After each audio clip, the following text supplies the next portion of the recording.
সুপ্রিয় শ্রোতা, গল্প পাঠের আসর চ্যানেলে শুনতে যাচ্ছেন হুমায়ুন আহমেদ রচিত কিছুক্ষণ উপন্যাসটির তৃতীয় পর্ব। আমি ওয়ারা করিম, সাথে থাকুন। রশিদ সাহেব ধাক্কার মতো খেয়েছেন। ডাক্তার ছেলেটা যে এত ওস্তাদ তিনি কল্পনাও করেননি। তার মতো সজাগ চোখের একজন মানুষকে বোকা বানানো সম্পূর্ণ অসম্ভব, অথচ এই ছেলে তাই করেছে। চোখের সামনে 5 টাকার একটা কয়েন অদৃশ্য করেছে। কোটের হাতায় লুকিয়ে রাখার প্রশ্নই ওঠে না। কোটের হাতা সে গুটিয়ে নিয়েছে। একটা বস্তু হঠাৎ অদৃশ্য হতে পারে না। ভলাটাইল কোনো বস্তু অদৃশ্য হলে বলা যেত যে হাতের মুঠোর উত্তাপে বস্তুটা বাষ্প হয়ে উড়ে গেছে। 5 টাকার কয়েন কোনো ভলাটাইল বস্তু না। আশাব বলল, স্যার, আপনার মনে হয় ম্যাজিকটা খুব পছন্দ হয়েছে। রশিদ সাহেব বললেন, পছন্দ হবার কিছু না। এটা নতুন কেনার শার্ট না যে পছন্দ হবে। আমি বিভ্রান্ত হয়েছি। কেন বিভ্রান্ত হয়েছি এটা বের করতে হবে। আমি অল্প বুদ্ধির মানুষ না যে যাই দেখব তাতেই বিভ্রান্ত হব। অতি বুদ্ধিমানরাই সহজে বিভ্রান্ত হয়। Don't talk nonsense. আশাব চুপ করে গেল। বৃদ্ধের হতচকিত অবস্থাটায় সে খুবই মজা পাচ্ছে। কাউকে ম্যাজিক দেখিয়ে এত আরাম সে এর আগে পায়নি। স্যার, আরেকটা খেলা কি দেখাবো? রুমালের কালার চেঞ্জ। লাল রঙের রুমাল প্রথমে হবে সবুজ, তারপর সাদা। যেটা দেখিয়েছ সেটার রহস্য আগে বের করি। সম্পূর্ণ নতুন দিক থেকে চিন্তা শুরু করেছি। এতে মনে হয় কাজ হবে। রশিদ সাহেব গ্লাসে হুইস্কি ঢালতে ঢালতে বললেন, তোমাকে কি আরেক পেগ দেব? দিন। তোমার 2টা হয়েছে, এটা নিলে হবে 3rd। মেজাজ ফুরফুরে করার জন্যে 3টার বিকল্প হয় না। ইংরেজিতে এই কারণেই বলে 3 is company। সেটা তো স্যার মানুষের জন্যে। মানুষের জন্যে যেটা সত্যি, হুইস্কির জন্যেও সত্যি। আশাব নিজের গ্লাস হাতে নিতে নিতে বলল, ম্যাজিকটার রহস্য উদ্ধারে নতুন কোন দিক থেকে অগ্রসর হচ্ছেন একটু কি বলবেন? বৃদ্ধ বললেন, অবশ্যই বলবো। যখন চিন্তা শুরু করব তখন বলবো। এখনো চিন্তা শুরু করিনি। এখন ব্রেইনকে রেস্ট দিচ্ছি। কিভাবে রেস্ট দিচ্ছেন? সম্পূর্ণ অন্য বিষয় নিয়ে চিন্তা করছি। অন্য বিষয়টা কি জানতে চাও? চাই। বৃদ্ধ সিটে পা তুলে আরাম করে বসতে বসতে বললেন, এই ট্রেনের যাত্রী সংখ্যা আমার কাছে আছে। সর্বমোট যাত্রী সংখ্যা 622 যোগ 18 যোগ 4 যোগ 2 যোগ 3, অর্থাৎ 649।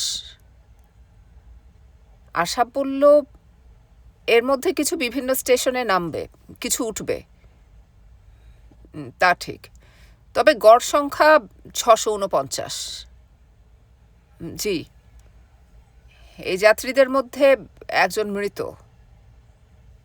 জি। একজন আছে যে সবচেয়ে জ্ঞানী।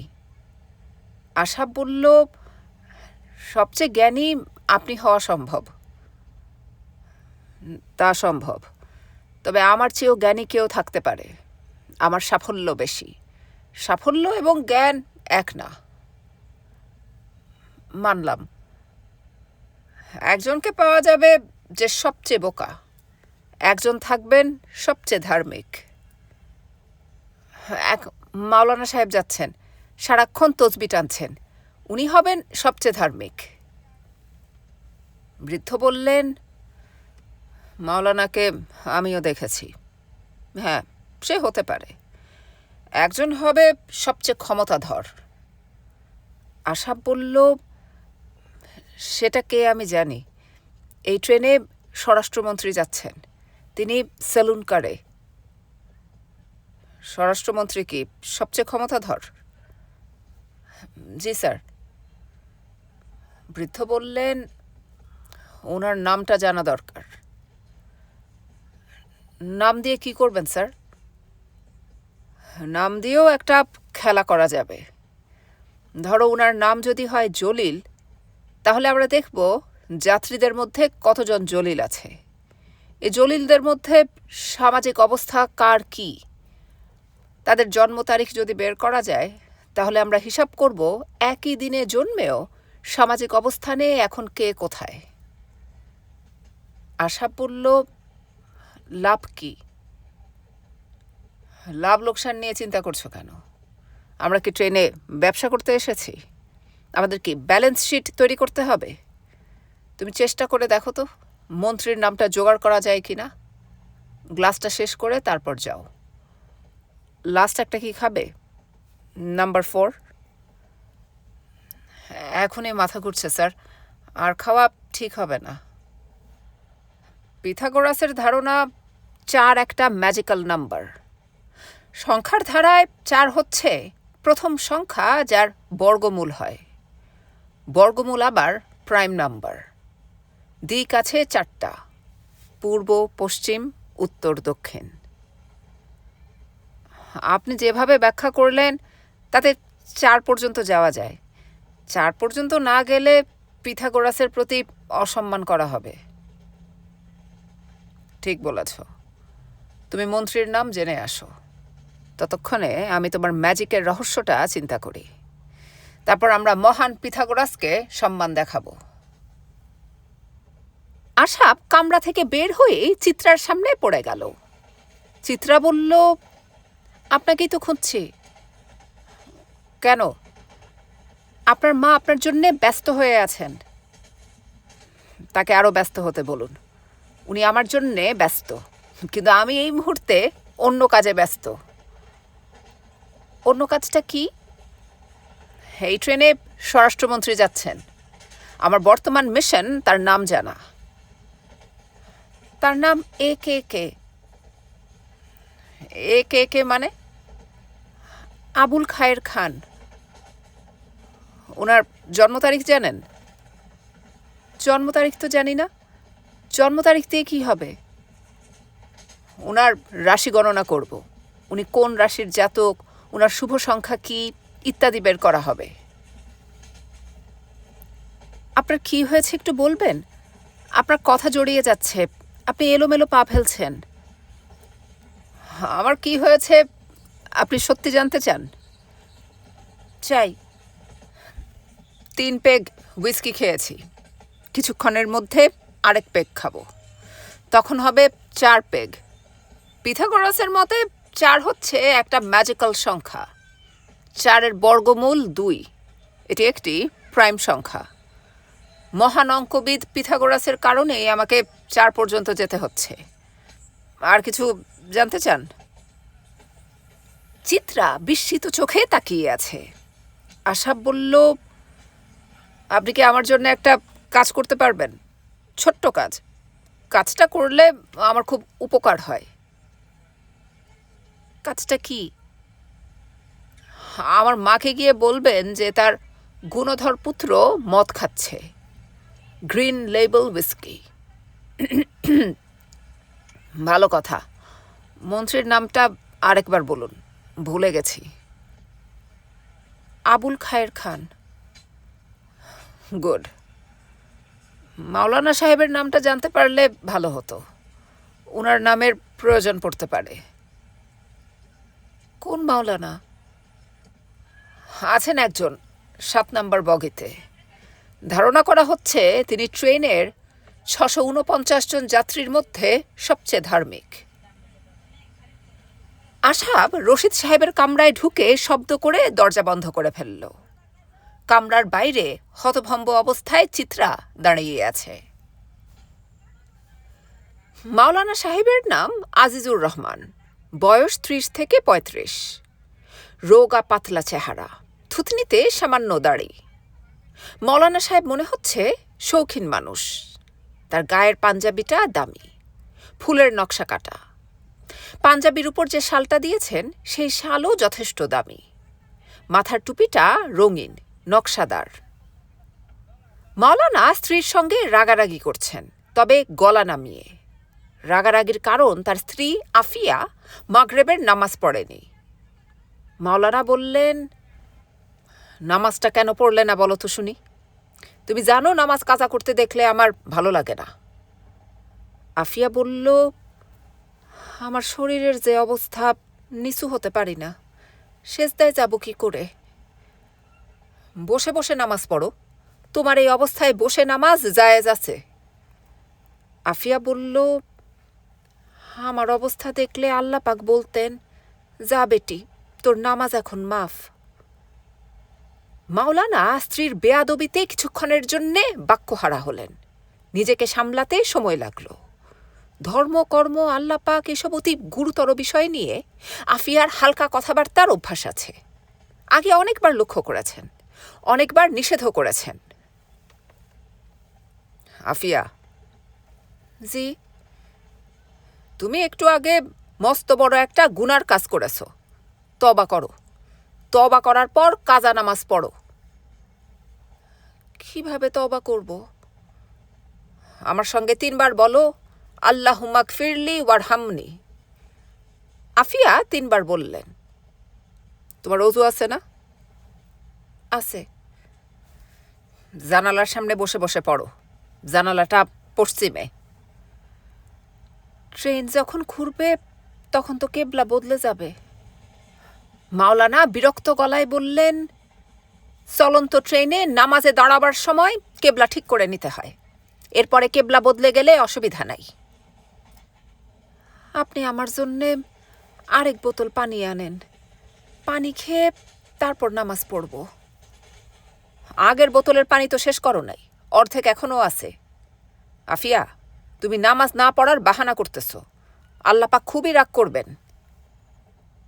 আফিয়া বলল, আপনাকে একটা সত্যি কথা বলি, আমি এখন নামাজ পড়লেই আল্লাহ পাক রাগ হবেন। আমার পানি ভাঙছে, আপনি চিন্তায় পড়বেন বলে কিছু বলি নাই। ট্রেনে আমার সন্তান হবে, আপনি খোঁজ দেন ট্রেনে কোনো ডাক্তার আছে কিনা। কথা শেষ করার আগেই প্রবল ব্যথায় আফিয়া মুখ বিকৃত করল। চাপা গলায় তার মাকে ডাকল, মা, মা গো। মাওলানা হতভম্ব হয়ে তাকিয়ে রইলেন। এ কি মুসিবত! আল্লাহ পাকের এটা আবার কোন পরীক্ষা? এই মুহূর্তে হতভম্ব অবস্থায় অন্য যে ব্যক্তি মোবাইল হাতে দাঁড়িয়ে আছেন, তার নাম AKK, স্বরাষ্ট্রমন্ত্রী আবুল খায়ের খান। তিনি কোন দলের মন্ত্রী তা ব্যাখ্যা করার কোনো প্রয়োজন নেই। সব দলের মন্ত্রীই এক। তাদের মধ্যে গুণগত প্রভেদ যেমন নেই, দোষগত প্রভেদও নেই। তাদের সঙ্গে গ্রাম্য বাউলদের কিছু মিল আছে। বাউলরা যেমন বন্দনা না গেয়ে মূল গান গাইতে পারেন না, এরাও সেরকম নিজ নিজ নেত্রীর বন্দনা না গিয়ে কোনো কথা বলতে পারেন না। আবুল খায়ের খান সাহেবের হাতে মোবাইল। তিনি মোবাইল বন্ধ করার পরেও মোবাইলের দিকে তাকিয়ে আছেন। তার গলায় টক ভাব হচ্ছে। প্রচণ্ড অ্যাসিডিটি হলে এরকম হয়, কিছুক্ষণের মধ্যেই বুক জ্বালা শুরু হবে। মন্ত্রী মহোদয়ের বুক জ্বালার কারণ অ্যাসিডিটি না। তিনি এইমাত্র জেনেছেন তার মন্ত্রিত্ব নেই। আসল জায়গা থেকে খবর এখনো আসেনি। যে জায়গা থেকে এসেছে সেটাও নির্ভরযোগ্য। তিনি ইচ্ছা করলেই আরও কয়েকটা টেলিফোন করে মূল সত্যটা জানতে পারেন। এই মুহূর্তে ইচ্ছা করছে না। মন্ত্রী মহোদয়ের স্ত্রী সুরমা হাতে টমেটো জুস নিয়ে এগিয়ে এলেন। আলহাদি গলায় বললেন, এই, গান কখন শুরু হবে? যমুনা আর তার বর গান শুনতে চাচ্ছে। যমুনা সুরমার ছোট বোন। গত সপ্তাহে সেনাকুঞ্জে তার বিয়ে হয়েছে। বিয়ের পর তার মন্ত্রী দুলাভাই তাদের দেশের বাড়িতে বেড়াতে নিয়ে যাচ্ছেন। আনন্দ ফুর্তি করতে করতে যাওয়া হবে ভেবেই ট্রেনে যাওয়া হচ্ছে। সেলুন কারে নানান আনন্দ ফুর্তির ব্যবস্থা। একটা ব্যান্ড দল যাচ্ছে, ব্যান্ডের নাম হাংরি। ভিডিওম্যান যাচ্ছে, তার দায়িত্ব ভিডিও করা, কোনো আনন্দ যেন বাদ না পড়ে। ঢাকা ক্লাব থেকে একজন বারটেন্ডার নেওয়া হয়েছে যে ককটেল বানানোয় ওস্তাদ। সম্প্রতি সুরমার ককটেল আসক্তি হয়েছে। তিনি বিশেষ বিশেষ পার্টিতে ককটেইলের ব্যবস্থা রাখেন। সিঙ্গাপুর থেকে ককটেল বানানোর উপর একটা বইও কিনেছেন। তার ইচ্ছা আজ বই দেখে কয়েকটা আইটেম বানাবেন। সুরমা বলল, এই, কথা বলছো না কেন? গান কি শুরু হবে? মন্ত্রী শুকনো গলায় বললেন, হুম। তোমার শরীর খারাপ নাকি? অ্যাসিডিটি হচ্ছে। অ্যান্টাসিড খেয়ে এক গ্লাস দুধ খেয়ে নাও। দুধ নিয়ে এসেছি, দেব? দাও। একটু আগে কে টেলিফোন করেছে? অফিস থেকে।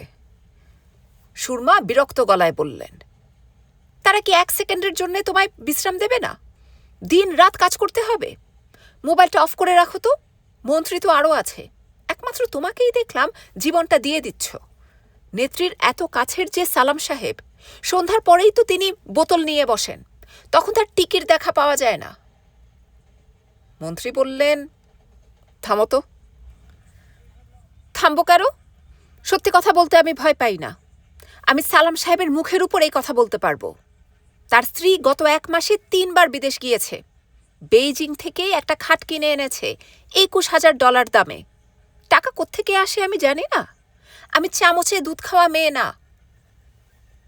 সুরমা টমেটো জুসের গ্লাস নিয়ে খাস কামরার দিকে রওনা হয়েছেন।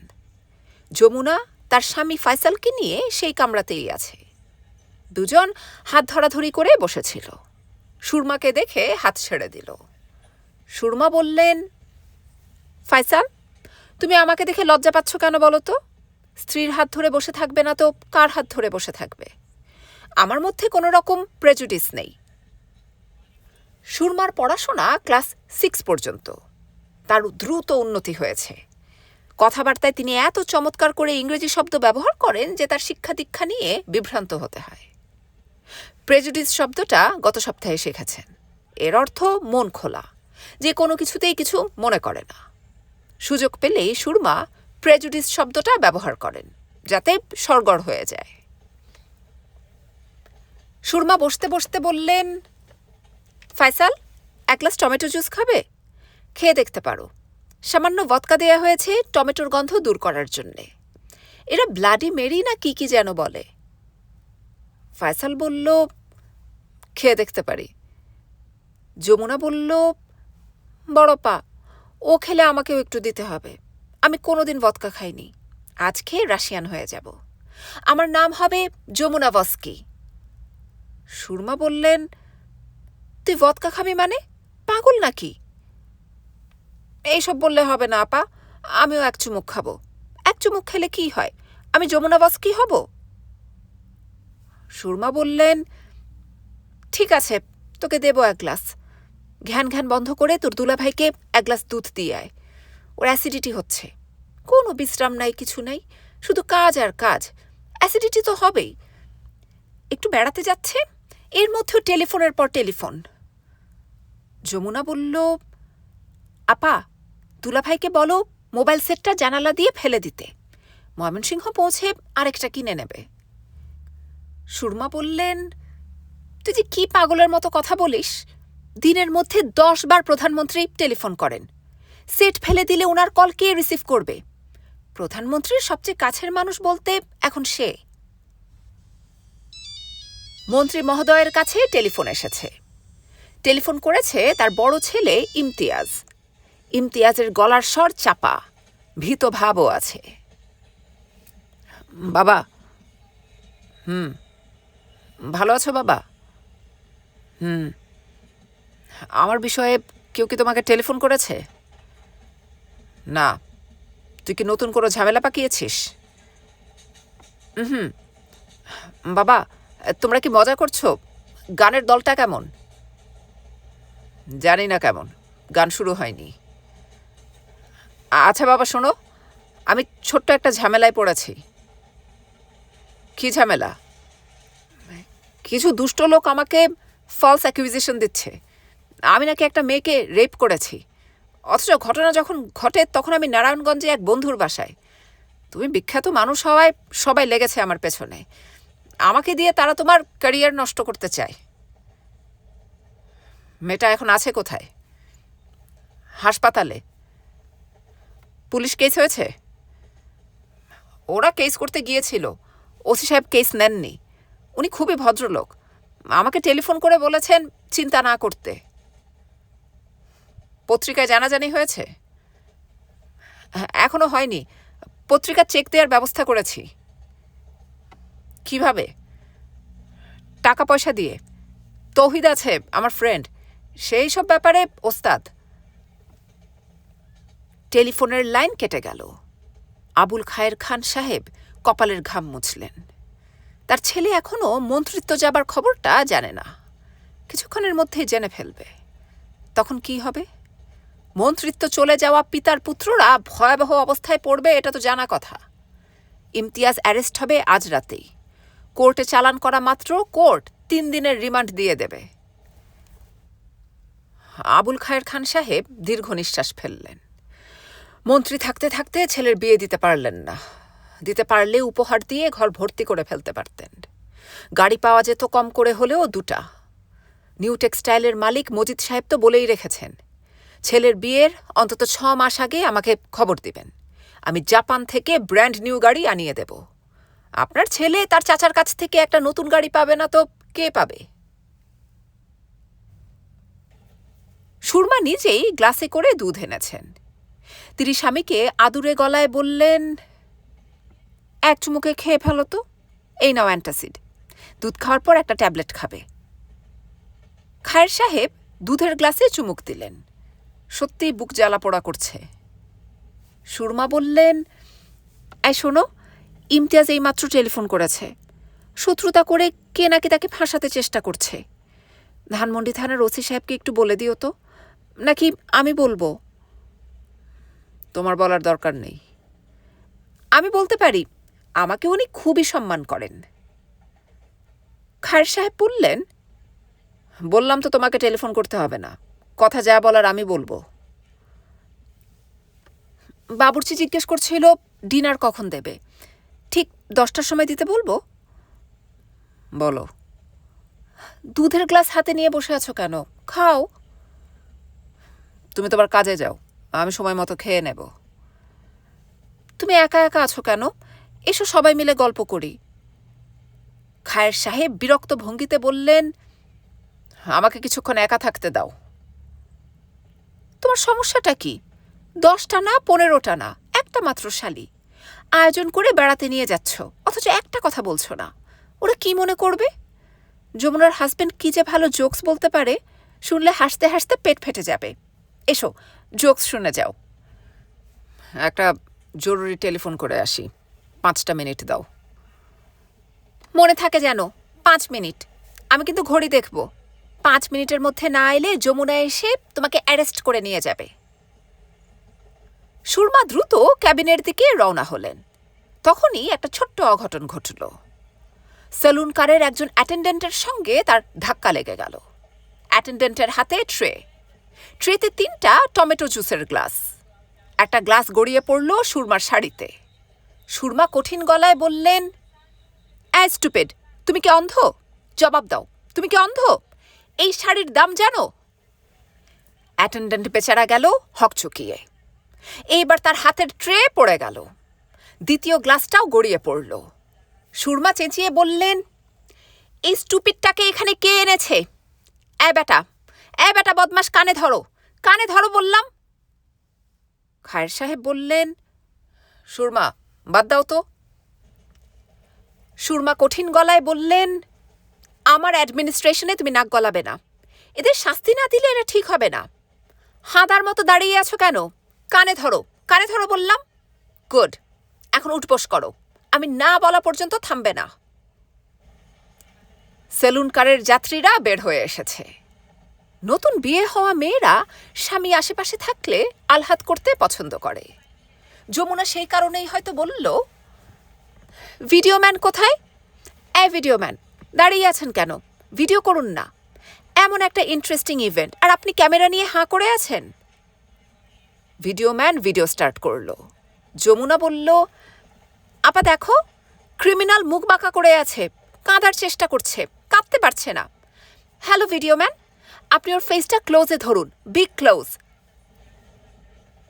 আবুল খায়ের সাহেব এই পর্যায়ে স্ত্রীর পাশে দাঁড়ালেন। তার কানের কাছে মুখ নিয়ে ফিসফিস করে বললেন, খুব জরুরি কথা, ওদিকে চলো, এক্ষুনি এসো, রাইট নাও। সুরমা অনিচ্ছায় এগিয়ে গেলেন। কান ধরে উঠবসের দৃশ্য ভিডিও হচ্ছে, দেখতে তার মজা লাগছে। সুরমা বললেন, কি বলতে চাও? আবুল খায়ের বললেন, আমার মন্ত্রিত্ব নেই। কি বললে? 1 ঘন্টা আগে খবর পেয়েছি, তোমরা আপসেট হবে বলে তোমাদের বলিনি। সুরমা হতভম্ব গলায় বললেন, সর্বনাশ। সর্বনাশ মানে মহাসর্বনাশ। যাকে শাস্তি দিচ্ছ কিছুক্ষণের মধ্যে সেও জানবে আমি আর মন্ত্রী না। তখন কি হবে বুঝতে পারছো? যাও, এক্ষুনি শাস্তি বন্ধ করো। যমুনা আর তার স্বামীকে এখনই কিছু বলার দরকার নেই, তাদেরকে পরে জানালেও হবে। সুরমা কানে ধরে উঠবস করার দৃশ্যের দিকে এগিয়ে গেলেন। কাঁপা কাঁপা গলায় বললেন, হয়েছে হয়েছে, আর লাগবে না। অ্যাক্সিডেন্ট সবারই হয়।